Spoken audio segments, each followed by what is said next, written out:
اگر کتنا ہی نہائے کیوں نہیں، کتنا ہی کیوں نہ نہائے، کتنا ہی پاک کیوں نہ ہو، روزانہ اگر 50 وقت بھی نہائے وہ سمندر میں بھی تو مشرک ہے، ناپاک ہے، نجس ہے۔ کیوں؟ وہ ظاہری ناپاکی میں مبتلا نہیں، وہ جسمانی ناپاکی میں مبتلا نہیں، وہ قلبی ناپاکی میں مبتلا ہے، وہ باطنی ناپاکی میں مبتلا ہے، وہ کفر جیسی ناپاکی میں مبتلا ہے۔ ایک ہے قلب خالب کی ناپاکی، جسمانی ناپاکی، اس ناپاکی کو پانی سے دور کیا جا سکتا ہے، لیکن جو قلبی ناپاکی ہے، جو روحانی ناپاکی ہے، جو باطنی ناپاکی ہے، جو معنوی ناپاکی ہے، وہ ہے کفر جیسی ناپاکی، وہ ہے کفر، وہ ہے شرک۔ بات سمجھ میں آ رہی ہے؟ تو یہاں جو فرمایا اللہ تعالیٰ نے، یا ایھا الذین آمنوا، اے ایمان والو، انما المشرکون نجس، انما المشرکون نجس، اے ایمان والو، یقیناً اہل شرک، مشرک لوگ، شرک کرنے والے لوگ، یعنی کافر لوگ کیا ہیں؟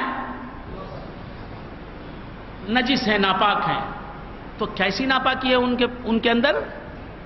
ظاہری ناپاکی نہیں، ظاہری ناپاکی جسمانی ناپاکی، جسمانی ناپاکی نہیں، کیسی ناپاکی؟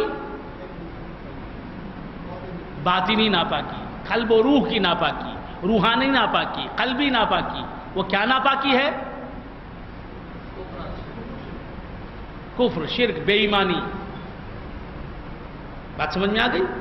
یا ایھا الذین آمنوا انما المشرکون نجس۔ اچھا، ایک مسئلہ کہ مشرک کا جسم، کافر کا جسم پاک ہے یا ناپاک؟ بھیڑ ہو، چمار ہو، برہمن ہو، ہندو، کوئی بھی ہندو ہو، اس کا جسم پاک ہے، پاک ہے، پاک ہے۔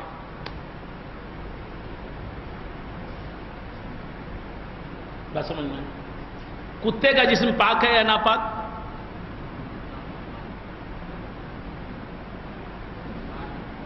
جی، ایک آدمی سے پوچھ رہا ہوں میں، اتنا بڑا مجمع بیٹھا ہے، جی، ناپاک، کسی نے کہتا ہے ناپاک، کسی نے کہتا پاک۔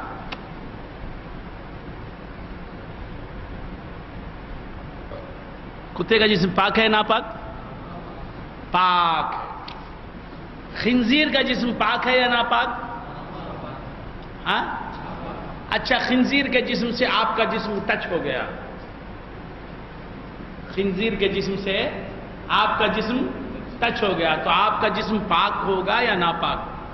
آپ کے جسم کا جو حصہ خنزیر کے جسم سے لگا وہ پاک رہے گا خنزیر کے جسم سے لگنے کے بعد، یا ناپاک رہے گا؟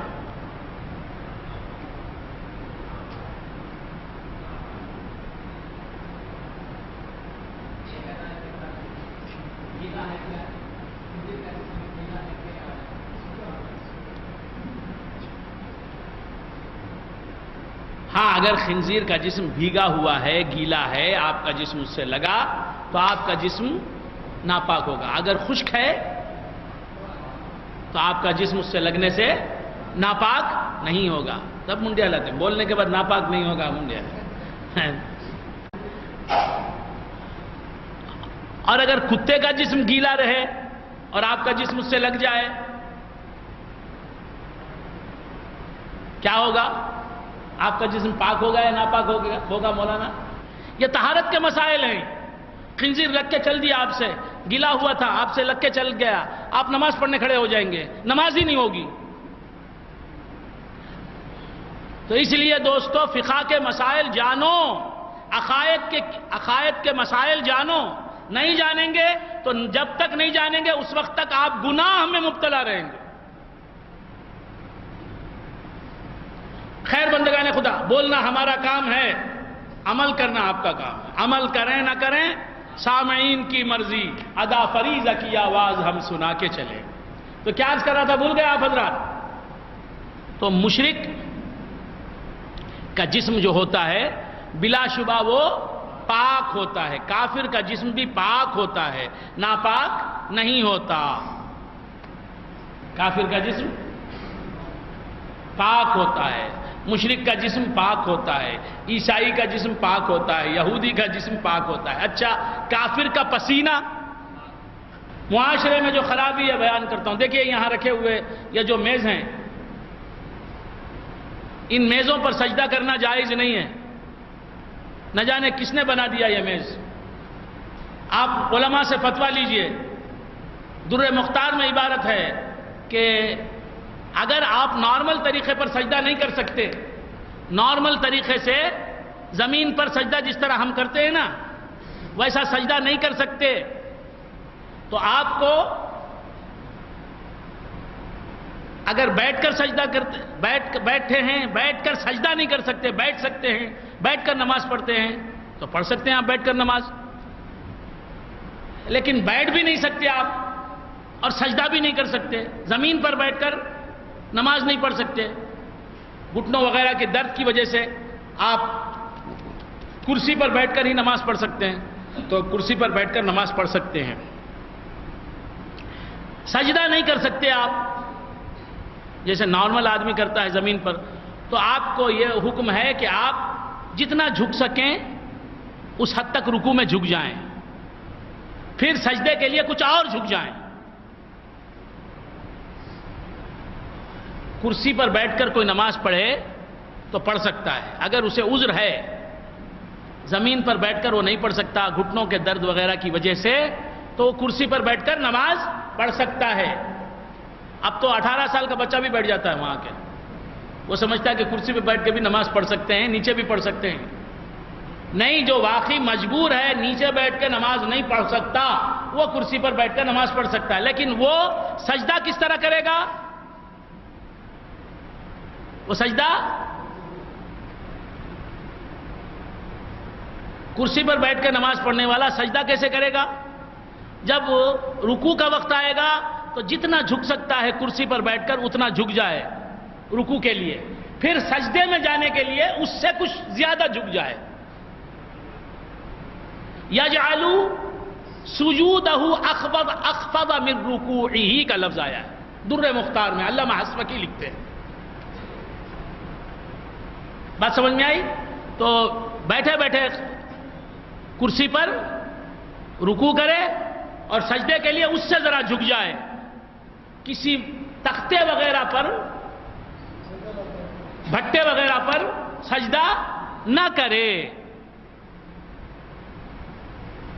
ایسا کرنا یکرہ تحریماً کا لفظ آیا ہے, مکروہ ہے, تحریمی ہے. اب یہاں پر چل رہا ہے, آ کے بیٹھے سجدہ کر دیا.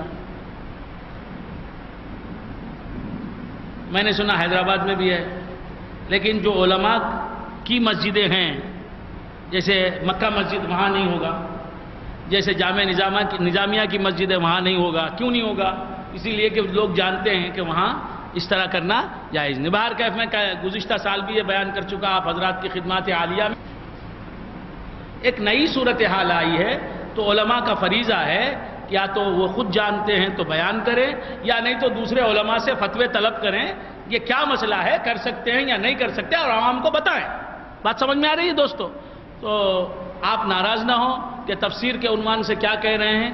آپ لوگ سب جمع ہوئے ہیں, آپ کی اصلاح کرنا میرا کام ہے. پھر آپ کہاں ملتے ہیں؟ مجھے ملتے ہیں کیا؟ ہاں. تو دوستو عرض کر رہا تھا کہ اس طرح یہ سامنے کے ٹیبل پر سجدہ کرنا اس کی اجازت نہیں ہے میرے علم کے تحت, اور میرے پاس فتوے بھی موجود ہیں. آپ آئیں گے تو فتوے بھی بتاؤں گا, کتابیں بھی بتاؤں گا, اور میں نے جو سمجھائے وہ تو آپ کے سامنے میں نے رکھ دیا.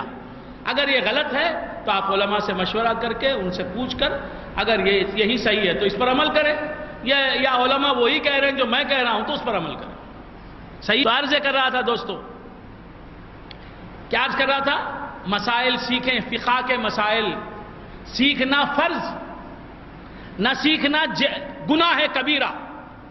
بات سمجھ میں؟ نماز کے مسائل نہ سیکھنا گناہ کبیرہ, روزے کے مسائل نہ سیکھنا گناہ کبیرہ. جب تک نہیں سیکھ کے رہیں گے آپ تب تک گناہ کبیرہ میں مبتلا رہیں گے. خیر بندگان خدا, عرض کر رہا تھا کچھ علم بڑھائیے، ہر وقت ہر روز کچھ نہ کچھ نئے نئے معلومات کا اضافہ کرتے رہیے اپنے اندر۔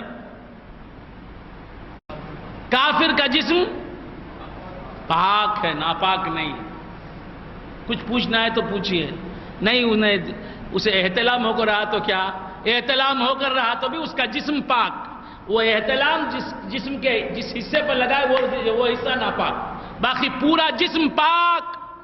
ماننے کے لیے تیار نہیں، مت مانیے، فقہ کا مسئلہ، تمام مسالک اسے مانتے ہیں۔ بات سمجھ، ہم نہ سمجھ میں نہیں آیا۔